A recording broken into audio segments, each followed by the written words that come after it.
तो आप सभी का फिर से स्वागत है। आज हम बड़े भाई साहब चैप्टर के बड़े क्वेश्चन आंसर्स देखेंगे। तो आइए पहले क्वेश्चन से स्टार्ट करते हैं।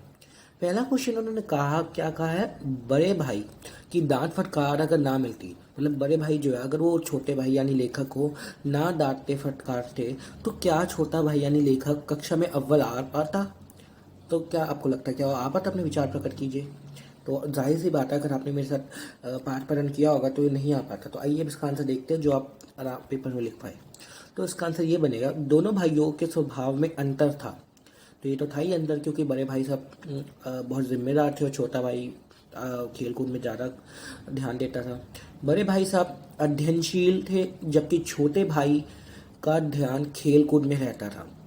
मैंने आपको पहले भी अध्ययनशील का मतलब बताया था कि जो बहुत चीज़ को अच्छी तरह समझ के फिर उस पर एक्शन ले। मैंने आपको पिछली वीडियो में बताया था। तो आइए आगे करते हैं। जबकि छोटे भाई का ध्यान खेल कूद में रहता था। अगर बड़े भाई की डांट फटकार छोटे भाई को न मिलती, तो यहाँ से आंसर स्टार्ट हो रहा है कि अगर ना मिलती तो क्या होता, तो वह कक्षा में कभी भी अव्वल नहीं आ पाता। तो इस यहाँ से हमें पता लगता है कि वो सिर्फ बड़े भाई की डांट और फटकार के कारण ही अव्वल आया है। यद्यपि उसने बड़े भाई की नसीहत तथा लताड़ से कभी कोई सी ग्रहण नहीं की, परंतु उस पर अप्रत्यक्ष रूप से उसका प्रभाव गहरा पड़ता था। तो अब यहाँ पे इस लाइन का क्या मतलब हुआ? यद्यपि मतलब कि बावजूद इसके, जैसे ऑल हम कहते हैं इंग्लिश में, वैसे हिंदी में यद्यपि कहते हैं कि बावजूद इसके कि जो भाई साहब उसको डांटते थे, फटकारते थे, उसका उस पर कोई गहरा प्रभाव तो नहीं होता था। वो फिर से खेलने चला जाता, उसका कोई असर तो नहीं होता था।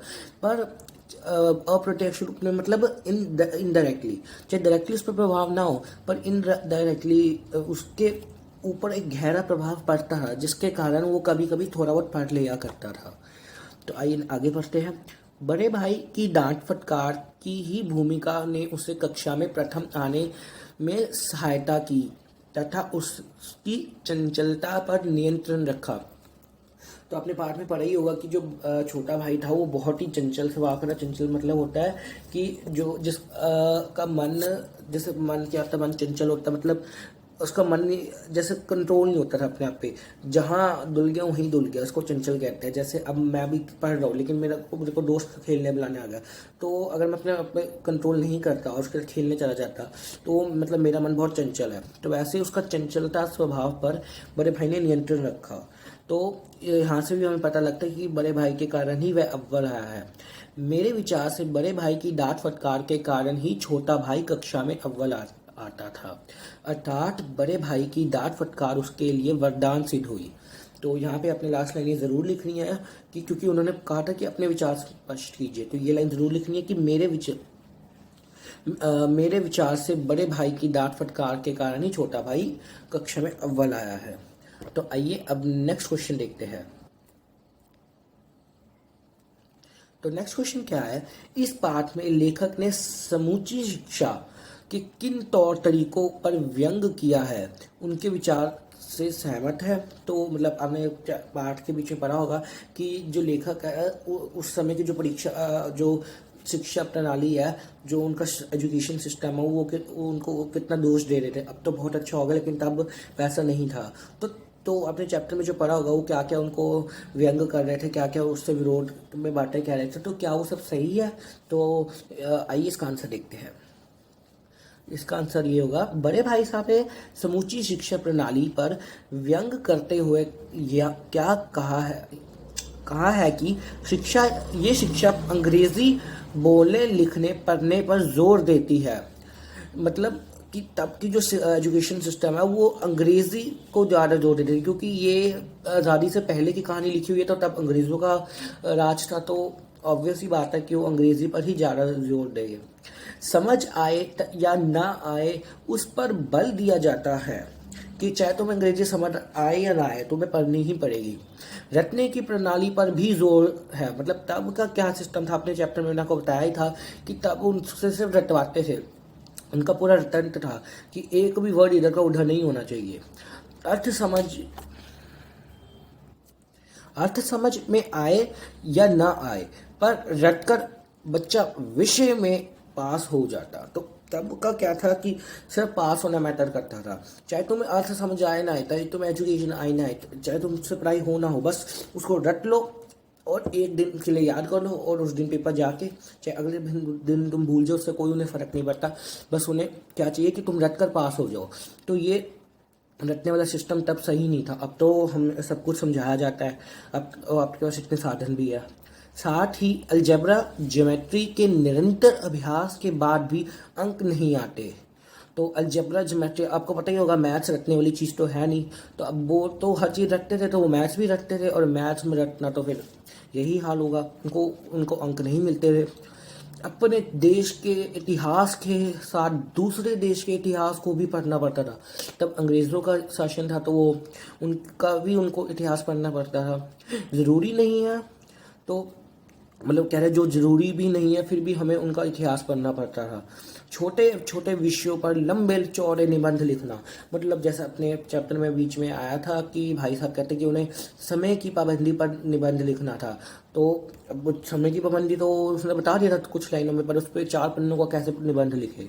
तो वही कह रहे कि छोटे छोटे विषयों पर लंबे चौड़े निबंध लिखना पड़ते थे। ऐसी शिक्षा जो लाभदायक कम और बोझ ज़्यादा हो उचित नहीं होती। तो अब यहाँ पे हमने बताना था, तो हमने बता दिया कि ऐसी शिक्षा जो लाभदायक कम और बोझ ज़्यादा हो, तो ये शिक्षा किसी काम की नहीं। तो इसी के साथ ये क्वेश्चन खत्म। आइए नेक्स्ट क्वेश्चन करते हैं। नेक्स्ट क्वेश्चन है, बड़े भाई साहब के अनुसार जीवन की समझ कैसे आती है। तो आपको तो बहुत जल्दी इसका आंसर पता लग गया होगा अगर आपने चैप्टर रीड किया होगा। तो बीच में स्पेशल लाइन्स दी थी, तो इसका आइए आंसर देखते हैं। बड़े भाई साहब के अनुसार जीवन की समझ अनुभव रूपी ज्ञान से आती है। तो बड़े भाई साहब के अकॉर्डिंग जो समझ है वो अनुभव से आती है, जो कि जीवन के लिए अत्यंत महत्वपूर्ण है। वो जीवन के लिए बहुत इंपॉर्टेंट है। अगर अनुभव नहीं है तो तुम्हें कोई ज्ञान नहीं है। उनके अनुसार पुस्तकीय ज्ञान से हर कक्षा पास करके अगली कक्षा में प्रवेश तो मिलता है। तो उनके अनुसार अगर तुम पुस्तक पढ़ के पास हो जाओगे और अगली कक्षा में तुम्हें प्रवेश तो मिल जाएगा, लेकिन ये पुस्तकीय ज्ञान मतलब बुकिश लैंग्वेज, जो बुक से तुम्हें ज्ञान मिलेगा, वो अनुभव से उतारे बिना अधूरा है। मतलब जब तक तुम्हें अनुभव नहीं मिलेगा तो तुम्हारा ज्ञान अधूरा है। बुक की लैंग्वेज पुस्तकीय ज्ञान के साथ साथ तुम्हें अनुभव भी ज़रूरी है। दुनिया को देखने परखने तथा बुजुर्गों के जीवन से हमें अनुभव रूपी ज्ञान को प्राप्त करना आवश्यक है। तो बड़े भाई साहब कहते हैं कि ये उनके लिए बहुत आवश्यक है। जो उन्हें अब ये अनुभव सबसे ज़्यादा किन के पास होगा, आप खुद देखिए, अनुभव सबसे ज़्यादा किन के पास होगा, बुजुर्गों के पास होगा। और क्योंकि वो उनकी उम्र लंबी है, तो उनको सबसे ज़्यादा अनुभव होगा। तो कह रहे कि तुम उनसे अनुभव लो, क्योंकि अनुभव पुस्तक के ज्ञान के साथ साथ भी बहुत ज़रूरी है, क्योंकि ये ज्ञान हर विपरीत परिस्थिति में भी समस्या का समाधान करने से सहायक होता है। तो अब उन्होंने बताया कि क्यों ज़रूरी है। तो अब उन्होंने बताया है कि पुस्तकीय अनुभव जो है वो क्यों ज़रूरी है। ये इसलिए ज़रूरी है क्योंकि जब कोई एकदम से सिचुएशन आ जाए, विपरीत परिस्थिति मतलब कोई डिफिकल्टी आ जाए, कोई लाइफ में सिचुएशन आ जाए जब आपको समझ ना आए, तब ये जो अनुभव ही है, ये अब तब आपका पुस्तकीय ज्ञान आपका हेल्प नहीं करेगा, लेकिन जो अनुभव होगा वो आपको उस परिस्थिति से पक्का बाहर निकाल लेगा, उसमें सहायक होगा, उसमें समाधान दिलाने में आपकी बहुत सहायता करेगा। इसलिए उनके अनुसार अनुभव पढ़ाई से ज़्यादा ज़रूरी और ज़्यादा महत्वपूर्ण है। तो इसलिए भाई साहब के अकॉर्डिंग जो अनुभव है वो ज़्यादा महत्वपूर्ण है, जिससे जीवन को परखा और संवारा जाता है तथा जीवन को समझने की समझ आती है। तो कि जो अनुभव है उससे जीवन को हम परख भी सकते हैं और उसको कोई डिफिकल्ट आने पे उसकी सिचुएशन का सल्यूशन निकाल के उसको संवार भी सकते हैं। तो इसी के साथ हमारा ये क्वेश्चन भी खत्म होता है। तो आइए नेक्स्ट क्वेश्चन करते हैं। तो नेक्स्ट क्वेश्चन क्या है हमारा, छोटे भाई के मन में बड़े भाई साहब के प्रति श्रद्धा क्यों उत्पन्न हुई। तो हमने पढ़ा था कि क्यों हुई थी उत्पन्न, जब उन्होंने डांट लगाई थी। तो इसका आंसर देखते हैं। छोटे भाई को खेलना बहुत पसंद था, ये तो हम जानते हैं सब। वह हर समय खेलता रहता था। बड़े भाई साहब इस बात पर उसे बहुत डांटते थे। तो ये तो रोज़ की कहानी थी कि छोटे भाई का खेल में पढ़ाई में मन नहीं लगता था, वो खेलने चला जाता था और फिर बड़े भाई साहब उसे डांटते थे। उनके डर के कारण वह थोड़ा बहुत पढ़ लेता था। तो जब बड़े साहब तो हर वक्त उसको डांटते रहते थे, तो उस डांट के कारण, ताकि मतलब छोटे भाई को लगा कि हर वक्त डांटते हैं तो मैं थोड़ा बहुत पढ़ लेता हूँ ताकि मेरे को कभी कभार ना डांटे, तो उस डांट के कारण मैं थोड़ा बहुत पढ़ लेता था। परंतु जब बहुत खेलने के बाद भी उसने अपनी कक्षा के प्रथम स्थान प्राप्त किया, तो क्या हुआ, एक बार जब उसने बहुत खेला, मतलब पढ़ाई बिल्कुल ही ना के बराबर की और खेला बहुत, लेकिन तब भी वो कक्षा में प्रथम आया, तो उसे स्वयं पर अभिमान हो गया, उसको घमंड हो गया कि अब तो मैं बिना पढ़े भी पास हो सकता हूँ, और पास ही क्या, मैं तो प्रथम भी आ सकता हूँ बिना पढ़े। अब उसके मन से बड़े भाई साहब का डर भी जाता रहा। तो इसी तरह जैसे वो 2 बार पास हुआ, तो उसी के साथ बड़े भाई साहब का जो डर था वो पूरी तरह से खत्म हो गया। एक दिन पतंग उड़ाते समय बड़े भाई साहब की ने उसे पकड़ लिया। तो एक दिन वो चुपके से पतंग उड़ा रहा था, और उस दिन क्या हुआ, बड़े भाई साहब ने उसे पकड़ लिया। उन्होंने उसे समझाया और अगली कक्षा की पढ़ाई की कठिनाइयों को एहसास दिलाया। तो आपको याद ही होगा चैप्टर में बड़े भाई साहब उसको कैसे बता रहे थे कि हमें अंग्रेजों का इतिहास पढ़ना पड़ता है, ये सब करना पड़ता है। तो उसको अच्छी तरह समझाया कि आगे बहुत मुश्किल होगी, तब बिना पढ़े काम नहीं चलेगा, तब पढ़ के ही काम चलेगा। उन्होंने बताया कि वह कैसे उसके भविष्य के कारण अपने बचपन का गला घोंट रहे हैं। तो कहते हैं कि मैं सिर्फ तेरे कारण ही मेरा भी तो मन करता है मैं पतंग उड़ाऊं, खेल कूदूं, पर मैं सिर्फ इसलिए नहीं करता ताकि तू ना मेरे को ये कह पाए कि आप भी तो खेलते हो, मैं क्यों नहीं खेलूं। सिर्फ उसके करके बड़े भाई साहब काम करते थे ताकि उसको भी थोड़ी प्रेरणा मिले। तो इस बात से, उनकी बातें सुनकर छोटे भाई की आंखें खुल गई। तो उसको फिर, छोटे भाई को सच में एहसास हुआ कि बड़े भाई साहब मेरे लिए कितना सेक्रीफाइस कर रहे हैं। उसे समझ में आ गया कि उसके अव्वल आने के पीछे बड़े भाई साहब की ही प्रेरणा ही रही है। तो उसको तब समझ आ गया कि जो अव्वल आया वो सिर्फ बड़े भाई साहब की प्रेरणा के कारण ही आया है। इससे उसके मन में बड़े भाई साहब के प्रति श्रद्धा उत्पन्न होगी। तो इसी सब के कारण उसके मन में श्रद्धा उत्पन्न हो गई। तो आइए नेक्स्ट क्वेश्चन करते हैं। बड़े भाई की स्वभावगत विशेषताएं बताइए।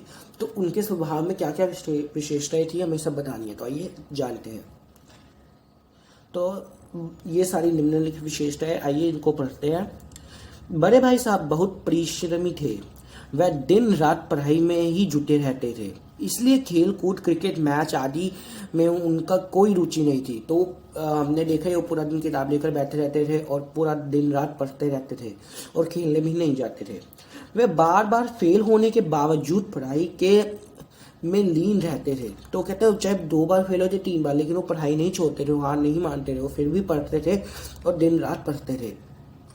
बड़े भाई साहब उपदेश की कला में निपुण थे, इसलिए वह अपने छोटे भाई को उपदेश ही देते रहते थे।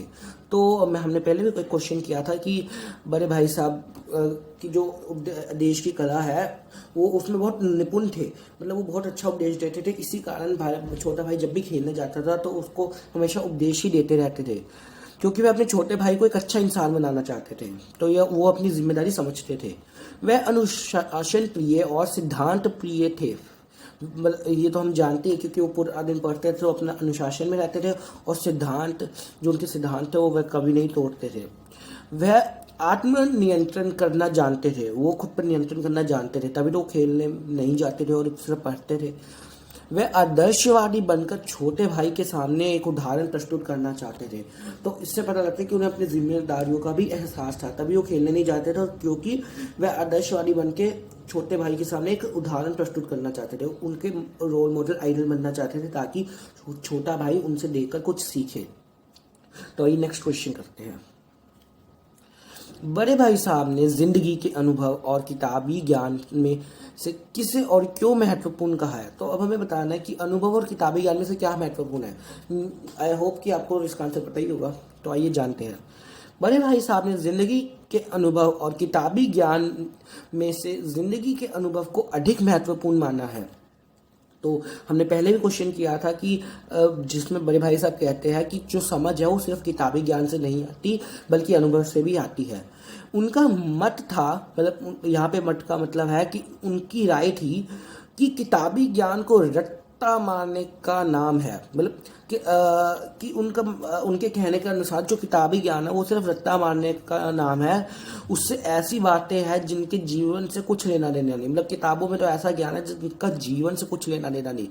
इससे बुद्धि का विकास और जीवन की सही समझ विकसित नहीं हो पाती। वो कहते हैं इससे जो बुद्धि का असल विकास है और जीवन की समझ है वो विकसित नहीं हो पाती किताबी ज्ञान से।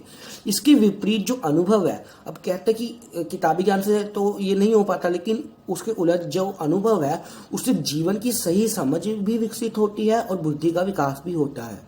इसी अनुभव से जीवन में आने वाली मुश्किल परिस्थितियों से सरलता से पार पाया जाता है। तो अनुभव से क्या होता है, जो जीवन में विपरीत परिस्थितियां आ जाती है एकदम से, तो तब किताबी ज्ञान हमारी सहायता नहीं देता, लेकिन जो अनुभव है वह हम वो उस परिस्थिति से निकलने में हमारी ज़रूर हेल्प करता है और हमें पार लगाता है। घर का खर्च चलाना हो, घर के प्रबंध करने हो या बीमारी का संकट हो, तो जैसे वो कह रहे कि चाहे घर का खर्च ही चलाना हो या कोई घर के प्रबंध करने हो या कोई बीमार हो, जैसी मर्जी मुश्किल हो, अनुभव ही इसमें व्यक्ति की मदद करता है। इसमें किताबी ज्ञान मदद नहीं करता। तो इस क्वेश्चन में उन्होंने बताया था कि किस तरह अनुभव किताबी ज्ञान से ज़्यादा महत्वपूर्ण है। तो आइए नेक्स्ट क्वेश्चन करते हैं। तो अब ये आगे आने वाले वाक्यों के आशय स्पष्ट कीजिए। तो अब आपको कुछ 4 वाक्य दिया जाएंगे, इनके हमने भाव स्पष्ट करना, आशय स्पष्ट करना, मतलब इनको समझाना है कि ये क्या है। तो आइए पहला वाक्य देखते हैं। इम्तिहान पास कर लेना कोई चीज नहीं, असल चीज है बुद्धि का विकास। तो बड़े भाई साहब ने ये लाइन बोली थी, तो आइए इसका आशय स्पष्ट करते हैं कि इसमें क्या कहना चाहते हैं वो।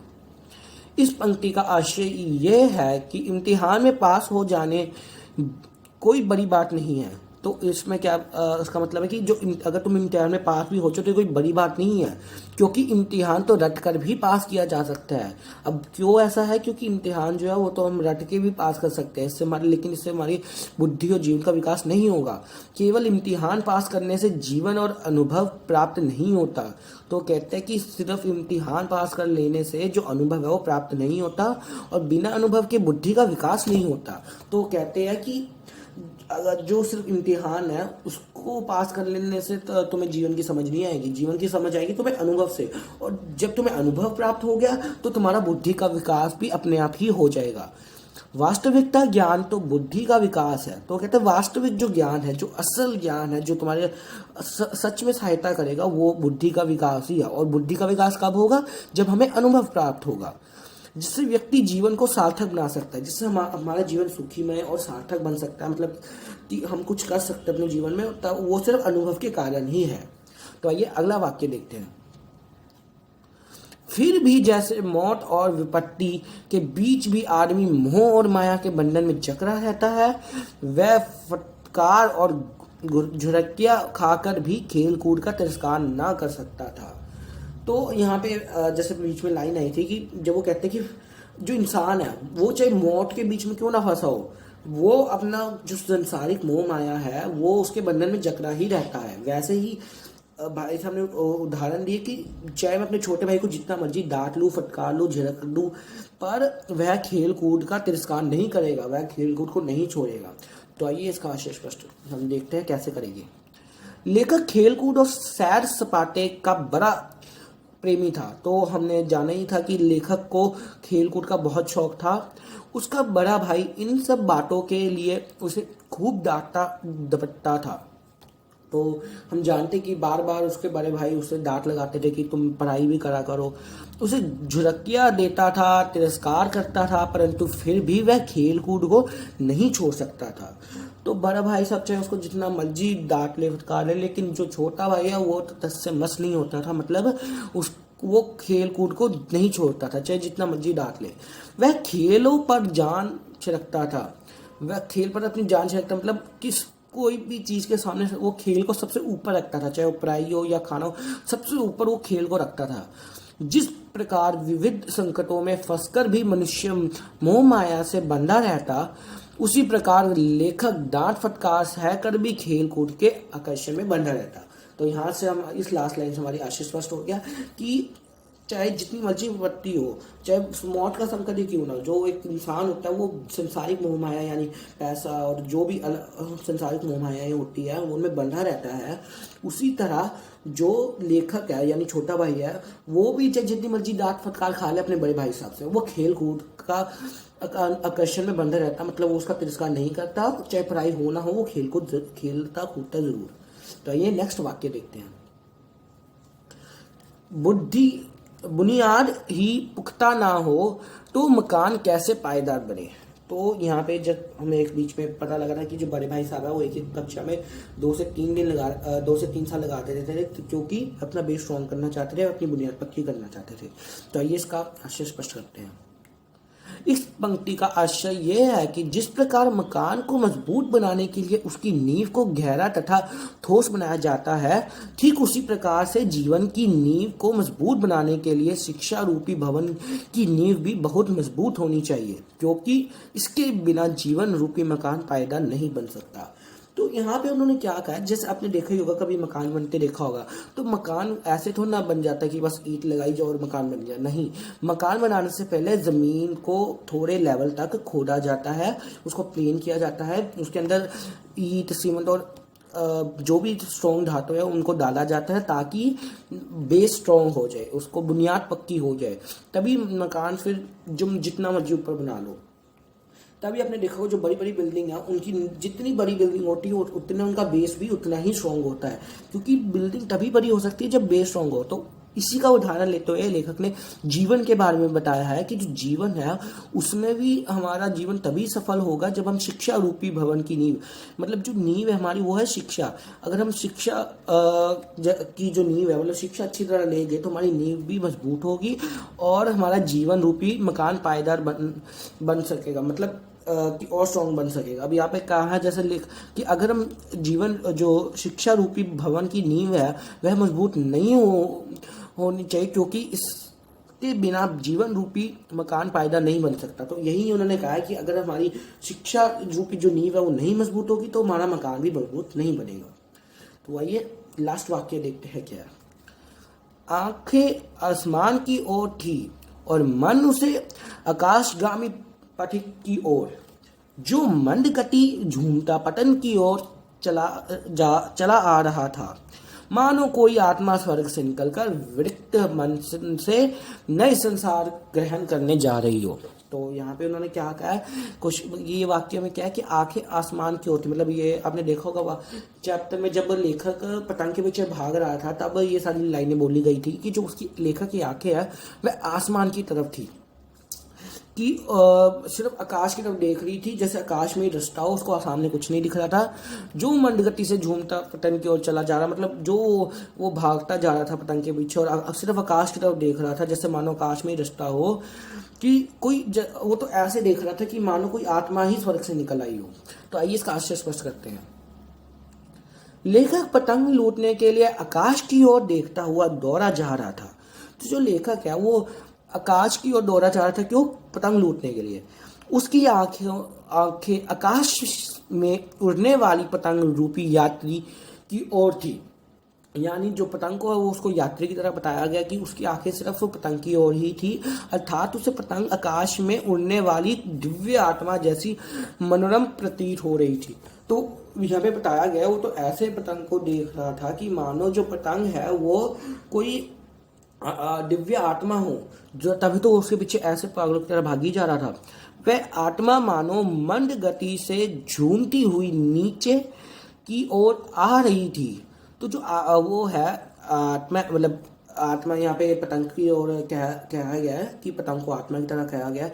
जो पतंग थी वो झूमते हुए मंद गति से नीचे की ओर आ रही थी। अब पतंग की दौड़ करती है तो थोड़ा हवा में उड़ेगी फिर नीचे ही आएगी। आशय यही है कि कटी हुई पतंग धीरे धीरे धरती की ओर गिर रही थी। तो आशय मतलब यहाँ पे यही कि जो पतंग धीरे धीरे गिर रही थी, लेखक को कटी पतंग इतनी अच्छी लग रही थी मानो वह कोई आत्मा हो जो स्वर्ग से मिलकर आई हो। तो लेखक को तो इतनी अच्छी लग रही थी मानो कोई आत्मा ही हो और बड़े भारी मन से किसी दूसरे के हाथों में आने के लिए धरती पर उतर रही हो।